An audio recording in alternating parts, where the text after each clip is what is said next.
The year is roughly 1010 CE. A ship cuts through the black North Atlantic, its single sail strained against a wind that howls with ancient fury.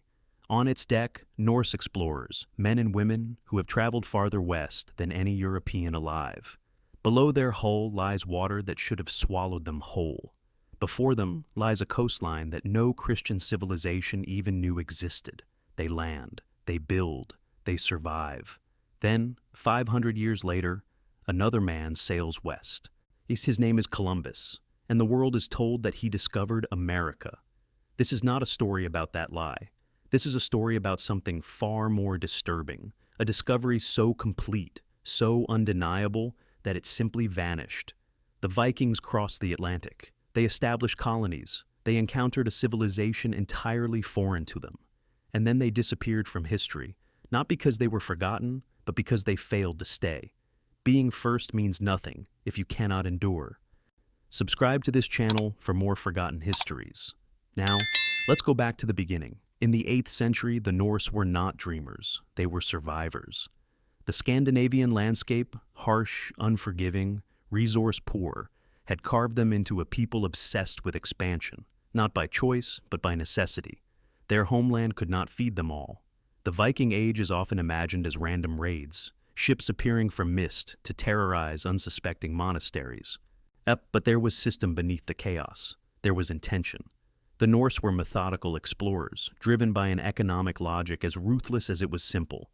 Find new land, exploit resources, build power. By the 9th century, they had already begun their great outward push. To the east, they carved trade routes down the Russian rivers, establishing outposts that would eventually become the foundations of Kiev. To the south, they raided the coasts of France and Britain, testing defenses, mapping vulnerabilities. But to the west was different. West was the unknown. The first major expansion westward led them to the Scottish Islands and the coast of Ireland. But the Norse were restless. They wanted more. They wanted something beyond the reach of European civilization, somewhere they could not be easily challenged or controlled. And so, around 874 CE, Norse settlers reached Iceland. Iceland was brutal, volcanic, windswept, desolate. By any rational measure, it should have been abandoned within a generation. But the Norse did not think rationally about geography. They thought about escape, and Iceland offered that. It offered isolation. It offered independence. It offered a blank space on the map where a man could be truly free from feudal obligation, from the constraints of a crowded homeland. The Norse settled Iceland in the thousands. They built farms on land that barely supported livestock. They learned to trap fish in impossible conditions. At least they established a form of representative government, the Althing, that would outlast almost every other political institution in medieval Europe. And crucially, they stayed. Within 3 generations, Iceland was home. But the Norse were never satisfied with home. They were always pushing the horizon outward, always wondering what lay beyond. Around 950 CE, a man named Erik Thorvaldsson committed a murder. The circumstances vary depending on which saga you read, but the outcome was consistent. He was exiled from Iceland. The punishment for his crime was expulsion. 3 years away from the colony, cast adrift in the North Atlantic to make his own way. This exile should have been a death sentence. Instead, it became a launching point. During his years of exile, Erik sailed west. He saw a coastline. It was larger than Iceland. It had green valleys and potential. When his sentence ended and he was allowed to return to Iceland, then he did not immediately go home. Instead, he sailed back to this new land. He explored it. He mapped it. He named it. He called it Greenland. It was a name calculated to attract settlers, a name designed to make barren, glaciated rock sound like opportunity. And it worked. By 985 CE, Erik the Red had established a permanent settlement on the southwestern coast of Greenland, establishing what would become known as the Eastern Settlement. A second colony, the Western Settlement, all was established on the same island years later. Greenland in the Norse imagination became a repeating pattern, a harsh land that nonetheless offered freedom, independence, and the possibility of building something new. The climate of this era, the medieval warm period, meant that Greenland was actually slightly more hospitable than it appears in modern times. Farming was marginal but possible. Trade was difficult, but not impossible. The Norse population in Greenland eventually numbered in the thousands. But again, the Norse horizon was not satisfied with what they had. The sagas speak of a man named Bjarni Herjolfsson, who was blown off course while sailing to Greenland around 985 CE. He reported seeing land to the west. He did not land, he did not explore. He simply reported what he had seen. For roughly 15 years, that report sat in the Norse consciousness, a tantalizing suggestion of something beyond. Then around 1000 CE, a man named Leif Erikson, son of Erik the Red, decided to follow that suggestion. Leif Erikson was not a mystic or a visionary. He was a practical Norse explorer with a specific goal. Find this western land, establish whether it was worth settling, and bring back evidence of what lay there. He gathered a crew of around 35 people, a typical size for a Norse expedition ship of the era, and set sail westward from Greenland. What Leif Erikson found was extraordinary. According to the sagas, and these accounts have been remarkably corroborated by modern archaeological investigation, he sailed to a land he called Vinland. The exact location has been debated for centuries, but the archaeological record now strongly suggests that Vinland was in what is today Newfoundland, Canada. He may have traveled further south, to Nova Scotia or beyond, but Newfoundland appears to have been the primary focus of Norse exploration and settlement. The sagas describe Vinland in terms that must have seemed almost miraculous to the Norse. The climate was warmer than both Iceland and Greenland.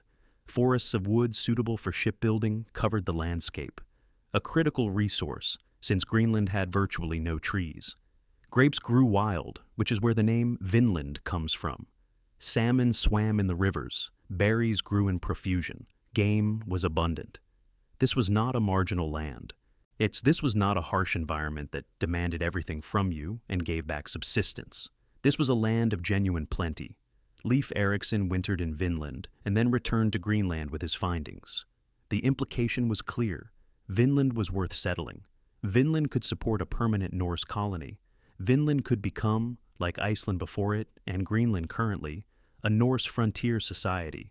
And so, beginning around 1010 CE, the Norse began attempting to establish a permanent settlement in Vinland. This is the moment where history intersects with archaeology, and the sagas intersect with tangible proof. In 1960, Norwegian explorer Helge Ingstad and his wife Anne Stein Ingstad conducted excavations at a site called Lance aux Meadows on the northern coast of Newfoundland. What they found was definitive proof of Norse presence in North America. The archaeological evidence is unambiguous. They discovered the remains of 8 Norse-style buildings, constructed using techniques identical to those found in Iceland and Greenland. They discovered tools made from iron and wood, in patterns that are distinctly Norse. They discovered a spindle whorl, a device used for spinning wool, which was a characteristic Norse tool. They discovered butternuts, a North American plant that would have to have been brought deliberately back to Greenland and Iceland by Norse traders, proving contact between Vinland and the other Norse colonies. The carbon dating of the site places Norse activity at Lance aux Meadows in the early 11th century, consistent with the saga accounts. This is not speculation. This is not legend. This is archaeological certainty. The Vikings had crossed the Atlantic, not accidentally, not on a single expedition, but deliberately, with planning and purpose, and establishing settlements and maintaining contact between them and their home settlements over multiple years and multiple voyages. 500 years before Columbus, the Norse had done what European history claims Columbus did. They had discovered America. They had proven it was crossable. They had proven it was surveyable. They had proven it was settleable. The sagas tell us that Leif Erikson established a settlement, which he called Leifsbudir, and other Norse explorers are named in the sagas: Thorvald Eriksson, Thorfinni Karlsefni, Gudridur, with subsequent expeditions and longer settlement attempts. One account mentions a woman named Gudridur, who was pregnant when the Norse were in Vinland, giving birth to a son named Snorri, possibly the first European child born in the Western Hemisphere. But the sagas also hint at the problem. They speak of conflicts. They speak of indigenous peoples called Skraelings. And they speak of failed attempts to establish permanent settlements. The stories become confused, contradictory, vague. It is as though the Norse themselves did not fully understand what was happening to their Western colonies, and that confusion contains the key to everything that follows. To understand why the Norse failed where Columbus would succeed, you must understand a fundamental truth about Norse settlement patterns. The Norse were not colonizers in the sense that European powers would later be. They did not have the resources, the military technology, or the ideological structure necessary to conquer and subjugate indigenous populations. What the Norse were instead was economically driven settlers. They settled because a place could supply resources, timber, furs, walrus ivory, grain, livestock, that could be brought back to their home colonies or sold in European markets. They settled because there was profit to be made, and they stayed only as long as the profit remained viable. Vinland, in this context, had severe problems. The first problem was the one the sagas mention most clearly: the Skrælings. This term, whose exact meaning is debated, almost certainly refers to the indigenous peoples of North America, possibly the Beothuk of Newfoundland, possibly broader groups of Eastern North American tribes. The Norse had encountered indigenous peoples before, particularly in the Arctic, but encounters with indigenous Americans were different. The sagas describe initial contacts as trading opportunities, Norse goods for indigenous goods, furs especially. The Norse coveted furs, and the indigenous peoples of North America had access to vast quantities of them. For a brief period, this trade may have been mutually beneficial, the indigenous peoples receiving Norse metal tools and weapons, the Norse receiving animal furs that could be sold for tremendous profit in Europe. But trade relationships on a frontier are unstable. They require trust, common understanding, and a shared framework of value. The Norse and the Skrælings had none of these things. As more Norse attempted to settle and exploit Vinland's resources, as conflicts arose over hunting grounds and resource access, the relationship deteriorated. The sagas describe attacks, Norse parties being ambushed, Norse settlements being threatened. The indigenous population, it seems, were not interested in a permanent Norse presence on their lands. And they had advantages. They knew the terrain, they understood the climate, they were numerous, and they were militarily effective. The Norse, for all their reputation as warriors, were actually poorly suited to frontier warfare in this context. Norse military tactics were designed for ship-based raids and pitched battles on familiar terrain. Fighting in the dense forests of North America against an enemy who knew the landscape intimately was a different proposition entirely. The Norse had advantages in metalwork and their weapons, but those advantages could be countered through ambush, harassment, and persistence. More critically, the Norse had a fundamental problem. They could not easily reinforce their position.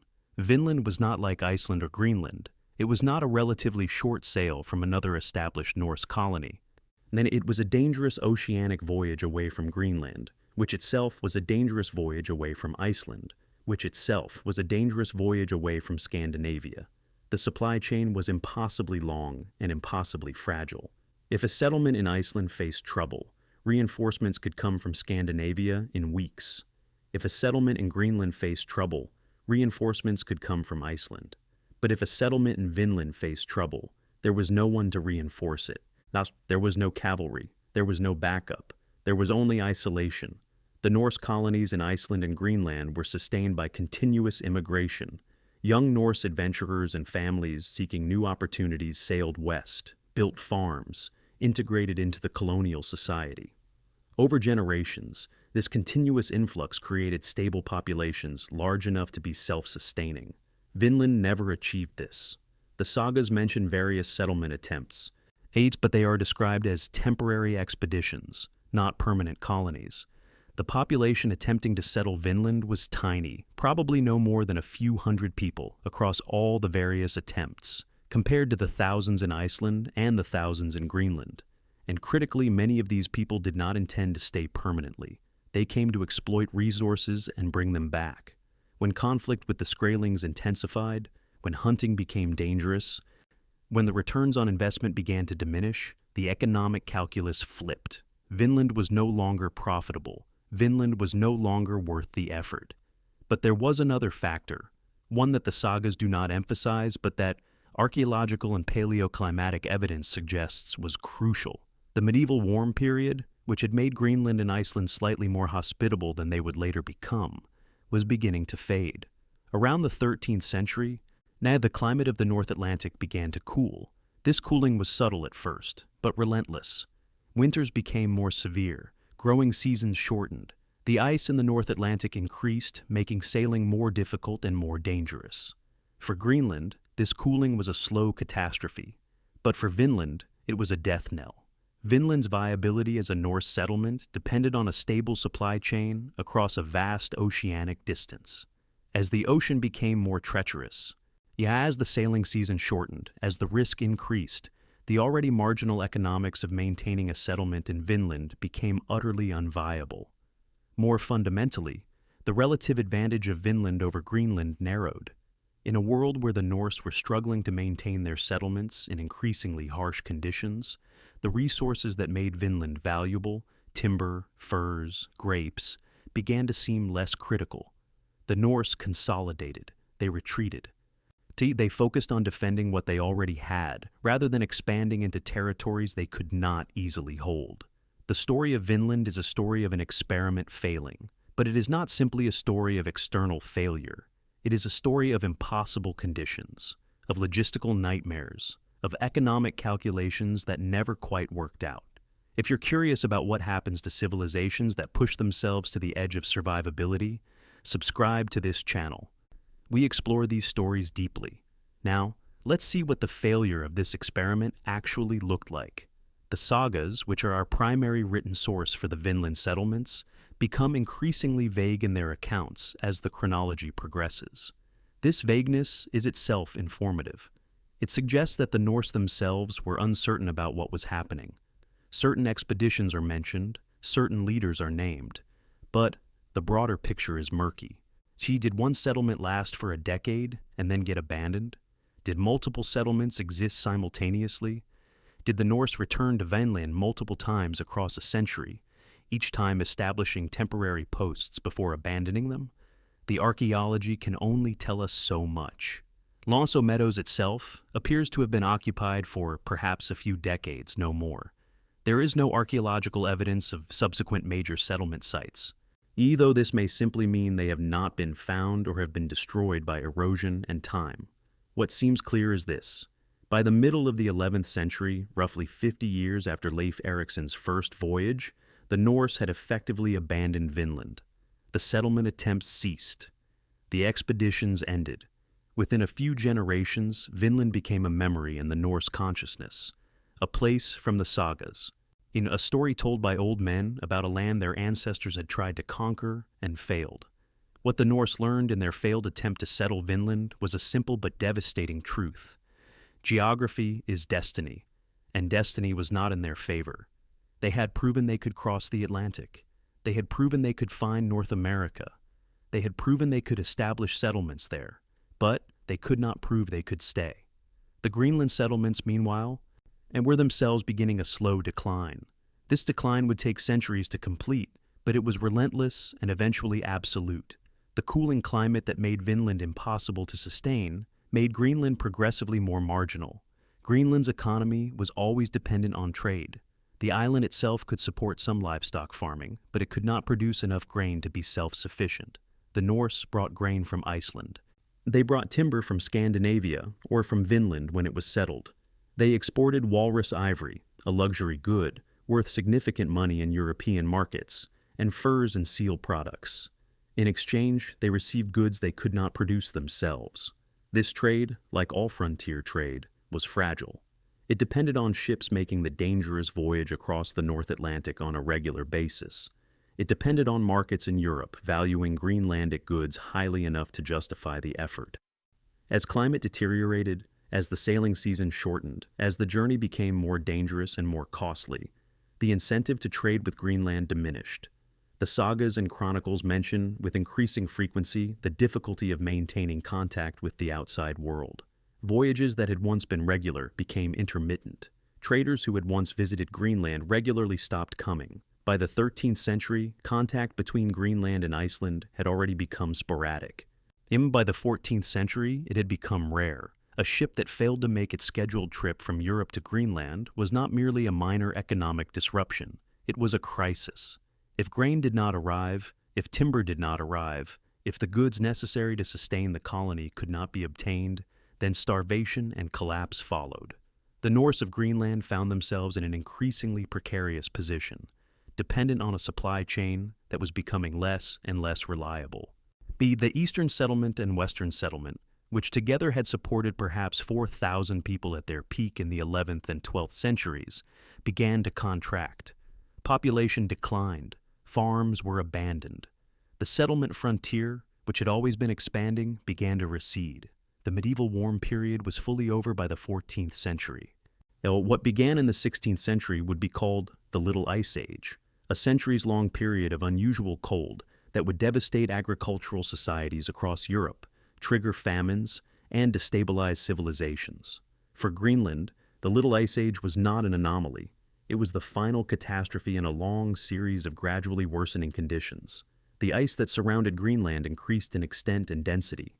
Voyages that had been difficult became nearly impossible. In some years, no ships reached Greenland at all. The Norse could no longer rely on trade. They had to become as self-sufficient as possible, but self-sufficiency was impossible on an island that could not produce the basic goods necessary to survive. Livestock died from starvation. Crops failed. The Norse were reduced to a subsistence existence, living on whatever they could trap or hunt or produce locally. The sophisticated medieval society that had existed in Greenland in the 11th and 12th centuries gradually devolved into something much grimmer. The sagas and medieval chronicles that had so carefully documented the Norse voyages to Vinland became silent about Greenland. There was a reason for this silence. Europe had largely forgotten about Greenland. The island had dropped off the mental map of European civilization. It was too far away. It was too difficult to reach. It was too insignificant in the grand scheme of European politics and economics. And the Norse in Greenland, cut off from the outside world, began to fade into obscurity.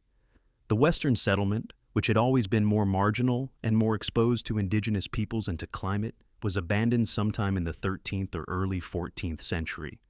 Remains of farms stand empty. Livestock were slaughtered or left to die.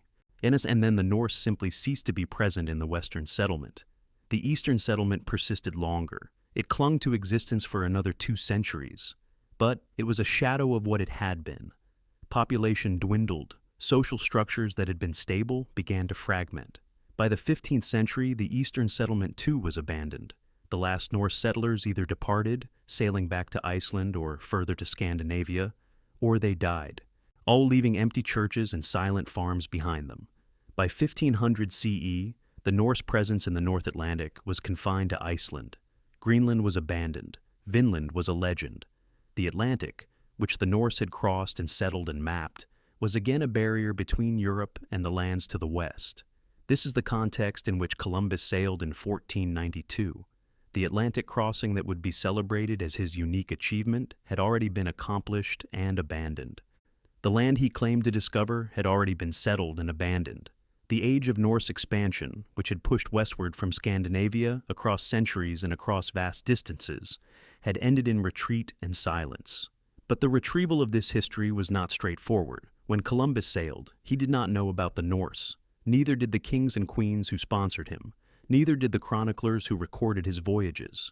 The sagas about Vinland were preserved in Iceland, are copied by monks, read by a tiny subset of educated people, in a remote island on the margin of European civilization. They were not consulted by historians. They were not featured in chronicles. They were treated as what they appeared to be, old stories, myths, the kind of tall tales that medieval peoples were assumed to tell about their ancestors. The sagas were vindicated in the 20th century when Helge Ingstad's excavations at Meadows proved that the Norse really had been in North America. The academic consensus shifted. It became recognized that, yes, the Norse had discovered North America. Yes, they had established settlements. Yes, they had maintained contact with these settlements for several decades or perhaps a century. But this recognition changed nothing about how history was taught, how Columbus was celebrated, how the European discovery of the Americas was understood. A note was added to textbooks. A footnote appeared in history books. But the narrative structure of history remained the same. Columbus discovered America. Why? The answer is uncomfortable, but it is the answer that contains the final irony of the Viking story. Columbus discovered America successfully. He established contact with Europe. That contact was maintained. It grew. It expanded into an entire civilization-transforming project of colonization, exploitation, and settlement.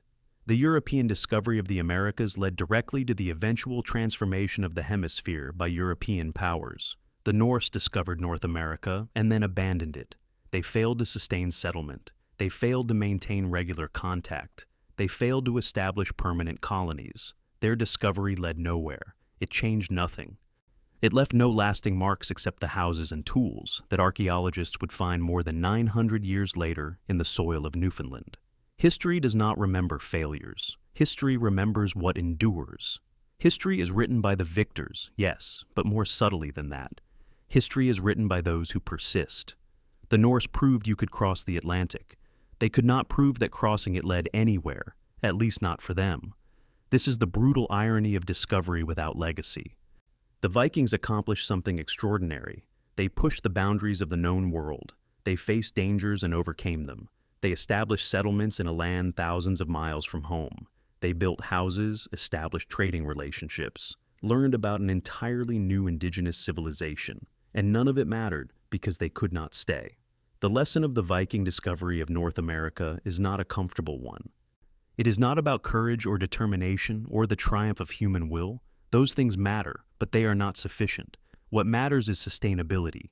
What matters is the ability to persist. What matters is being able to prove not just that something can be done, but that it can be done permanently, within an economic and ecological framework that allows for indefinite continuation. The Vikings failed Vinland, or, perhaps more accurately, Vinland failed the Vikings. The geography was too vast. The supply chain was too fragile. The indigenous resistance was too strong. The climate turned against them, and so they left. 500 years later, Columbus arrived. He faced many of the same challenges the Norse had faced. The ocean was just as dangerous. The indigenous peoples were just as resistant. The resources were just as difficult to exploit. But Columbus had advantages the Norse did not have. He had institutional backing that would not abandon him after a few failed seasons. He had access to larger populations that could sustain permanent settlements. He had technologies, particularly in shipbuilding and navigation, that made the crossing slightly more reliable. And perhaps most importantly, he arrived at a moment when European civilization was willing to commit resources to colonization on a scale the Norse could never have matched. The Norse proved the Atlantic could be crossed. Columbus proved that crossing it could lead to permanent European settlement and transformation of a hemisphere. History remembers Columbus. History has largely forgotten the Vikings. This is not because Columbus was braver or more capable. It is not because his accomplishment was greater. It is because he succeeded where the Vikings failed. He proved that the crossing could be sustained. He proved that settlement could be maintained, and he proved that the resources available in the New World were worth the effort required to exploit them. The Vikings discovered North America and proved that failure is possible even in the face of extraordinary achievement. They crossed an ocean that seemed uncrossable. They established colonies in a land they did not understand. They engaged with an entirely unknown civilization, and then they left. And in their leaving, they vanished. The sagas preserve their memory.